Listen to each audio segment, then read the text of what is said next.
අද මේ කියලා දෙන්න යන්නේ මේ පාරිභෝගික ඒකකය එකලස් කරන ආකාරය පිළිබඳව තමයි මම අද ඔයාලට කියලා දෙන්නේ. ඒතර ඉන්ජිනේරු තාක්ෂණයේදී ක්‍රියාකාරකම් වලට විභාගෙට මේක එකලස් කරන්න එන්න අවස්ථාව ටිකක් අඩුයි. නමුත් එන්න පුළුවන් අවස්ථාවක් තියෙන මොකද ගියවර ආවේ මේක එකලස් කරලා දුන්න විභාග ශාලාවේදී.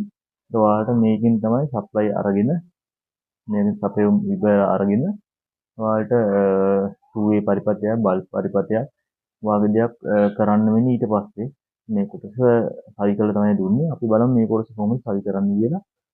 ඒතර මේ පාරිභෝගික ඒකක අපි කන්සියුමර් යුනිට් කියලා මේ කොටස් කිහිපයක් තියෙනවා. ඒතර මෙතන අයිසොලේටර් එක තියෙනවා වෙන්කරණය කියලා. ඒතකොට ඊට පස්සේ තියෙනවා RCCB කියලා. ඒ කියන්නේ ශේෂ ධාරා පරිපථ බෙදීමේ කියලා. ඊට පස්සේ MCB කියලා 6 සිට 32 දක්වා. ඒතර මේක 6 මෙතෙන්ට එන්න පුළුවන් 10 ඇම්පියර් කියලා එන්න පුළුවන් මේ අතරමැදට 10 ඇම්පියර් එන්න පුළුවන්. ඒක 16 20 ඒ වගේ 32 එන්න පුළුවන් ඇම්පියර්. මගේ සම්බන්ධ කරලා දෙනවා MCB කියන්නේ සිංගිති පරිබඳ බින්දින කීපයක් සම්බන්ධ කරලා දෙන්න පුළුවන්. ඒකම පාරිභෝගික ඒකකයේ තවත් කොටස් කීපයක් තියෙනවා. භූගත නියදඬුව කියලා එකක් තියෙනවා. ඒකෙන් කරන්නේ භූගත අග්‍ර තියෙනවා නම් මෙතන සම්බන්ධ කරලා පොදු අග්‍රයක් විදිහට අපි කියන භූගත දණ්ඩක් හරහා පොළවට සම්බන්ධ කරන්න පුළුවන්. ඒ වගේම තවත් පාරිභෝගික කොටසක් තියෙනවා උදාසීන නියදඬුව.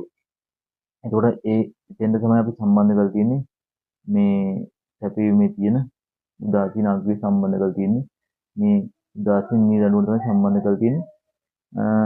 ඒ වගේම මේකේ මේ පාරිභෝගිකයේ මේ වගේ කොටස් ප්‍රධාන කොටස් වර්ග තුනක් තියෙනවා. ඒතර මේක සැපයුම ලබා දෙන්නේ ඉහළ ප්‍රදේශයෙන්. ඒතර මේක දැනගන්න ඕනේ මේ පැත්තේ එක ඉලක්කම දාලා දෙනවා මේ පැත්තේ දෙක ඉලක්කම තියෙන්න පුළුවන්. සෑම විටම මේ වෙන්කරණේ සැපයුම ලබා දෙන්නේ දකුණු පැත්තට. මේක දකුණු පැත්ත තමයි ලබා දෙන්නේ ඉහළින් තමයි ලබා දෙන්නේ. ඒ වගේම RCCB එකේ ඉහළ ප්‍රදේශයෙන් තමයි සැපයුම ලබා දෙන්නේ. මේෙන් ලබා ගන්නා අග්‍රදික මෙතන සම්බන්ධ කරන්න ඕනේ. ඒ වගේම මෙතනින් එන උදාසීන අග්‍රය උදාසීන නියදඬුව හා සම්බන්ධ කරන්න ඕන. සජීවී මේ අග්‍රය මේ හා සෑම යම් සම්බන්ධ කරලා ඒ හා මෙතෙන් සම්බන්ධ කරලා මෙතනින් තමයි පරිපත්‍රය ගන්න. ඒතර මේ අග්‍ර දෙක අපිට සම්බන්ධතාවක් ලබා ගන්න පුළුවන්.